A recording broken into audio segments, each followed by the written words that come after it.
Well, welcome back. You're invited to take part in a massive push for earthquake preparedness in our state and around the world. October 17th is the Great Shakeout, and this morning we're hearing how you can participate. So joining us in studio from the Pierce County Department of Emergency Management is Mike Halliday and Katie Arthur. Thank you so much for being here, guys. Hello. This is important stuff, right? Very. Okay, let's jump into it. So how important is it to be prepared for something like this? Well, yeah, you go first. Every 30 to 50 years, we have an earthquake that's greater than 6.0. So for us, it's not a matter of if, but when. So the Great Shakeout is a good way for us to prepare for that. And how can people kind of get involved? I know you've brought some things here to show us how to get prepared, but talk to us about how people can get more aware of this situation. Sure. So the Great Shakeout occurs the third Thursday of every October. So it's an annual and international drill. So let's see, 10:17 a.m. on October 17th. You are encouraged to drop, cover, and hold on for 60 seconds and then practice your evacuation. Okay, so that's good. Not only for, younger kids and generations, everybody needs to do this. What are the biggest threats we face in Western Washington when it comes to earthquakes here and their impacts?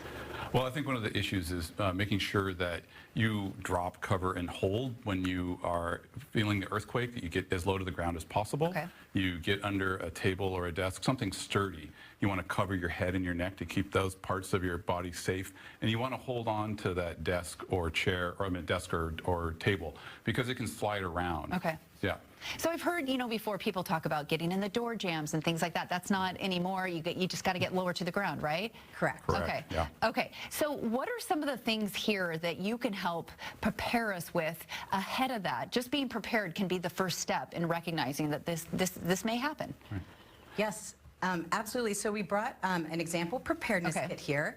We like to encourage people to be 48 to 72 hours prepared. Okay. So this includes things like water, a handheld crank radio, flashlights. A really easy way to start is by putting a pair of shoes under your bed. Oh, that's a good idea. See, I didn't even think about that, right? Yeah. Okay. So these are great. These radios, the ones that are kind of the solar that you can wind and kind of get a sensory with light to make them work. Something everyone should have. And these items probably aren't too expensive when you start to think about it in the long run of things. That's right, yeah, and it's also easy to put together. You can start off with just some items around your house, find a bucket or maybe even an old piece of luggage and start using that as your emergency kits and get started, and then just build it up over time. So how can we not only prepare ourselves, we've done that by getting these kits, getting ready, getting down to the ground, things like that, but how can we kind of take a look at where we live, our situation, our houses, apartments, condos, wherever we're taking shelter? Sure. So one thing that you want to do is you want to look around for large, heavy objects in your apartment or your home, because when the earthquake starts moving, those are going to start sliding around. So you want to secure your refrigerator, secure bookcases so that they don't tip over or slide across the room. And now, is this something that you think people in Western Washington, do you think that they're in the know to say, yeah, the big one is coming, people are talking about it? There could be some naive people out there as well, but to really enforce, to secure some of those objects, especially if you're moving recently, how important is it? Even picture frames and things on the walls. Right. Yeah, it's definitely very important.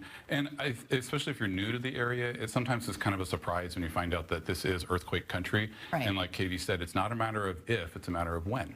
Yeah, for sure. And how important is it to have an emergency contact, even if you can get out, maybe out of state possibly, or across the country somewhere, just to let someone know that you are okay? Because oftentimes wires go down, Wi-Fi's down, we don't have the telephone lines anymore, things like that. Yes, thank you for bringing that up. That's a great point, and it's also important that everyone in your household knows to contact that same person. Yeah, so to have a contact person that you can get a hold of, how about like a meeting spot when it's over, or just somewhere where, you can go where people aren't just frantically going in and around the neighborhoods where it's like a central zone? Yeah, that's also true. Yeah, so there's three things. It's make a plan, build a kit, help each other. So make a plan, know where you're going to go when you have to evacuate and where you're going to meet up. Also having that out-of-state contact, as you talked about, have the kit. And then help each other. So know about neighbors or friends or family members who might need some extra help, either before the emergency or after the emergency, so that you're checking on them. Yeah, and I mean, it's too late when it's happening, and it happens very quickly. Mm-hmm. Yes. Exactly right. Yeah. All right, anything else you guys want to give us some tips or advice on that we may be missing here? I know it's kind of a lot to take in, but when you look at it and package it all up, like you said, you can fit it right in a little bucket here. Right. So signing up for a Great Shakeout. Right. Yes, Yeah, please sign up for sure. Great That's what we Shakeout. need. Yeah. Yes, 1.4 million people signed up last year in Washington State. The most we've ever had is 1.5, so let's Wow. try to beat that this year. Yeah. Would also recommend to sign up for your local emergency notification service. Yeah, for sure. And make sure, stay up to speed on everything you can. CPR or anything like that can help in an emergency situation like this when people are in need. Yeah. All right, from the Pierce County Department of Emergency Management, Mike, Halliday, and Katie Arthur, thank you so much for being here and bringing in the props to kind of give us that visual of what we need to do with especially getting involved in the Great Shakeout. Yeah. Thank you. Thank you.